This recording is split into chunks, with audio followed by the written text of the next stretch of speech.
আসসালামু আলাইকুম ওয়া রাহমাতুল্লাহ। আপনার গুনাহের পরিমাণ যদি সমুদ্রের ফেনা রাশির পরিমাণও হয়ে থাকে তাহলে চিন্তার কোনো কারণ নেই। প্রিয় দর্শক, এই 4টি জিকির সব সময় পাঠ করুন, বিশেষ করে প্রত্যেক ফরজ সালাতের পর পাঠ করুন। ইনশাআল্লাহ আপনার গুনাহগুলোকে আল্লাহ তাআলা এমনভাবে ক্ষমা করে দিবেন যেমনি ভাবে একটি গাছে ধরে ঝাঁকি দিলে সেই গাছের যত পাতা রয়েছে সকল পাতাগুলো পড়ে যায়, ঠিক সেইভাবেই আল্লাহ রাব্বুল আলামিন আপনার সমস্ত গুনাহগুলোকে আপনার শরীর থেকে ঝরিয়ে দিবেন। সুবহানাল্লাহ। আজকের ভিডিওতে আমি এই 4টি জিকিরের আমল নিয়েই কথা বলবো ইনশাআল্লাহ। যেই 4টি জিকির সম্পর্কে বলেছেন আমাদের প্রিয় নবী সাল্লাল্লাহু আলাইহি ওয়াসাল্লামের সাহাবী আবু হুরায়রা রাদিয়াল্লাহু তাআলা আনহু। নবীজির প্রিয় সাহাবী বলেন, সর্বপ্রথম নম্বর জিকিরটি হলো সুবহানাল্লাহ। প্রিয় দর্শক, আপনি কি জানেন যে সুবহানাল্লাহ জিকিরের কত দাম? আল্লাহ তাআলা বলেন, আমার কোনো বান্দা যদি একবার সুবহানাল্লাহর আওয়াজ দেয়, আমি আল্লাহ আসমান ও জমিনের মধ্যবর্তী যত ফাঁকা জায়গা রয়েছে সকল ফাঁকা জায়গাগুলোকে নেক দ্বারা পরিপূর্ণ করে দেই। সুবহানাল্লাহ। প্রিয় দর্শক, আপনি যদি চেয়ে থাকেন যে আপনার আমলনামায় এত পরিমাণ নেক দ্বারা পরিপূর্ণ হোক, তাহলে ইনশাআল্লাহ আজকের পর থেকে আপনি অবশ্যই সুবহানাল্লাহ এই জিকিরটি বেশি বেশি পাঠ করবেন ইনশাআল্লাহ। সুবহানাল্লাহ জিকিরের দ্বিতীয় ফজিলত হলো, কেউ যদি একবার সুবহানাল্লাহ পাঠ করে রব্বুল আলামিন জান্নাতের মধ্যে একটি গাছ রোপণ করেন। ওই গাছের ছায়া এত লম্বা হয় যে একটি দ্রুতগামী ঘোড়া যদি 500 বছর পর্যন্ত দৌড়ায় তাহলেও ওই গাছের ছায়া অতিক্রম করতে পারবে না। আল্লাহু আকবার। প্রিয় দর্শক, মহান মালিকের দরবারে সবচেয়ে প্রিয় দামি বাক্যটি হচ্ছে সুবহানাল্লাহ। সুবহানাল্লাহর অর্থ হচ্ছে আল্লাহ তাআলা পবিত্র। আল্লাহ তাআলা এই পৃথিবীতে কেন বান্দাবান্দীকে পাঠিয়েছেন তার একমাত্র কারণ হলো তার ইবাদতের জন্য। তার বান্দাবান্দী তার ইবাদত করবে সেজন্য আল্লাহ রাব্বুল আলামিন সৃষ্টি করেছেন। প্রিয় দর্শক, তাই আল্লাহ তাআলা ইবাদতকারীকে অনেক পছন্দ করেন। তাই আসুন আজকের পর থেকে আমরা সুবহানাল্লাহ এই জিকিরটি বেশি বেশি পাঠ করব ইনশাআল্লাহ। নবীজির সাহাবী আবু হুরায়রা রাদিয়াল্লাহু তাআলা আনহু বলেন, দ্বিতীয় জিকির হলো আলহামদুলিল্লাহ। আলহামদুলিল্লাহ শব্দের অর্থ আল্লাহ তাআলার নিয়ামতের প্রশংসা করা। মহান মালিক রব্বুল আলামিন পবিত্র কুরআনুল কারিমে বলেন, হে নবী, আপনি আপনার সকল উম্মতদেরকে জানিয়ে দিন, যেই উম্মত অর্থাৎ যে বান্দা আমি আল্লাহর নিয়ামত পেয়ে নিয়ামতের শুকরিয়া আদায় করল না, আমি তার নিয়ামতকে ছিনিয়ে নিয়ে যাই। আর যে আমার নিয়ামত পেয়ে নিয়ামতের শুকরিয়া আদায় করল, আমি তার নিয়ামতকে আরো বৃদ্ধি করে দেই। সুবহানাল্লাহ। অর্থাৎ প্রিয় দর্শক, আপনাকে সহজভাবে বুঝাই, আপনি যখন খাবার খাবেন, খাবার খাওয়ার শুরুতে বলবেন বিসমিল্লাহ এবং খাবার খাওয়ার শেষে আপনি বলবেন আলহামদুলিল্লাহ, অথবা যে কোনো রিজিক আপনি ভক্ষণ করার পরে বলবেন আলহামদুলিল্লাহ।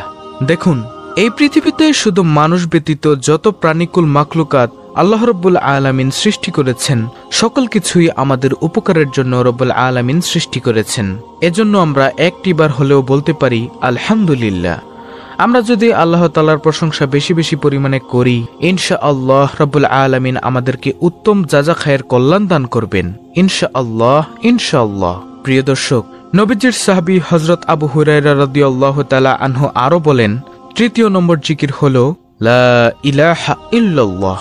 কোনো ব্যক্তি যদি দুনিয়াতে একবার বসে লা ইলাহা ইল্লাল্লাহর আওয়াজ দেয়, ওই আওয়াজটুকু সাথে সাথে আল্লাহ তাআলার আরশে আজিমের সাথে গিয়ে ধাক্কা লাগে। আল্লাহ রাব্বুল আলামিনের আরশে আজিমের নিকট একটি নূরের খুঁটি রয়েছে, সেই খুঁটিটুকু কাঁপতে থাকে। তখন রব্বুল আলামিন বলেন, ও খুঁটি, তুমি কেন কাঁপো? ওই খুঁটিটুকু তখন বলতে থাকে, হে রব্বুল আলামিন, দুনিয়াতে আপনার একজন বান্দা অথবা বান্দি লা ইলাহা ইল্লাল্লাহর আওয়াজ দিয়েছে, তাই আমি কাঁপছি। তখন আল্লাহ রব্বুল আলামিন বলেন, তুমি কাঁপা বন্ধ করে দাও। তখন সেই খুঁটি বলল, হে আল্লাহ, আমি কাঁপা থামাতে পারবো না যতক্ষণ না পর্যন্ত আপনি তাকে মাফ করবেন, ততক্ষণ পর্যন্ত আমি শুধু কাঁপতেই থাকবো। তখন রব্বুল আলামিন ওই বান্দা অথবা বান্দিকে ক্ষমা করে দেন। সুবহানাল্লাহ। প্রিয় দর্শক, লা ইলাহা ইল্লাল্লাহ জিকিরের কয়েকটি গুরুত্বপূর্ণ ফজিলতের হাদিস আপনাদের সামনে তুলে ধরছি, মনোযোগ দিয়ে শুনুন। হযরত জাবির ইবনে আব্দুল্লাহ হতে বর্ণিত, রাসূল সাল্লাল্লাহু আলাইহি ওয়াসাল্লাম বলেছেন, সর্বোত্তম জিকির হচ্ছে লা ইলাহা ইল্লাল্লাহ এবং সর্বোত্তম দোয়া হলো আলহামদুলিল্লাহ। তিরমিজি শরীফের হাদিস। হযরত মুয়াজ রাদিয়াল্লাহু তাআলা আনহু থেকে বর্ণিত, রাসূল সাল্লাল্লাহু আলাইহি ওয়াসাল্লাম বলেছেন, যে ব্যক্তি খালেস অন্তরে একনিষ্ঠতার সঙ্গে লা ইলাহা ইল্লাল্লাহ বলবে সে জান্নাতে প্রবেশ করবে। মুসনাদ আহমদ।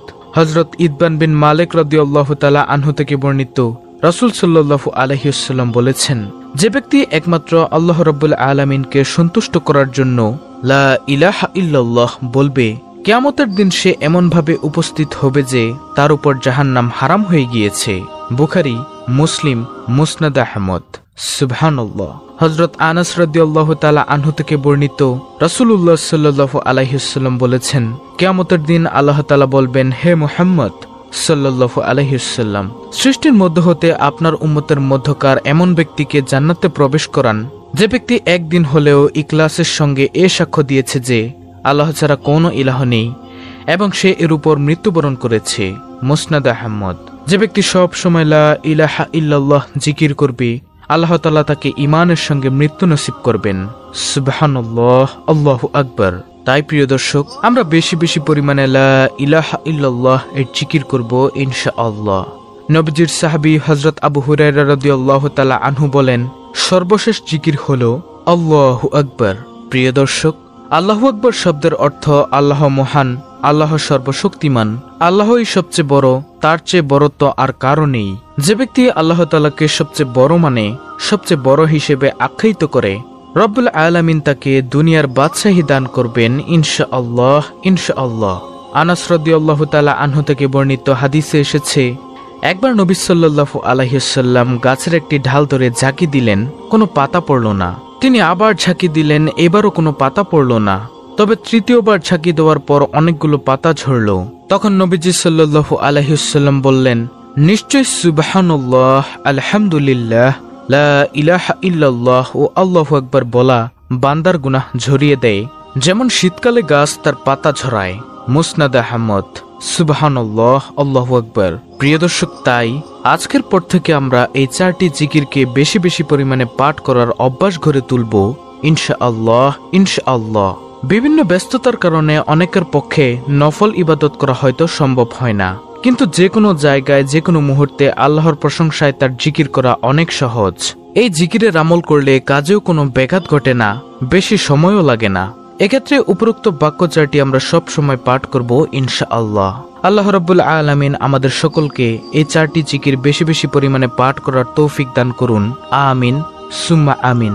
প্রিয় দর্শক, যদি ভিডিওটি ভালো লাগে তাহলে অবশ্যই চ্যানেলটিকে সাবস্ক্রাইব করে বেল বাটন অল বাজিয়ে দিবেন। ভিডিওটিতে একটি লাইক দিবেন এবং কমেন্টে আমিন লিখবেন এবং অন্য মুসলিম ভাই বোনদের কাছে ভিডিওটি শেয়ার করে দিবেন যেন তারাও দেখে শিখে আমলটি করতে পারে।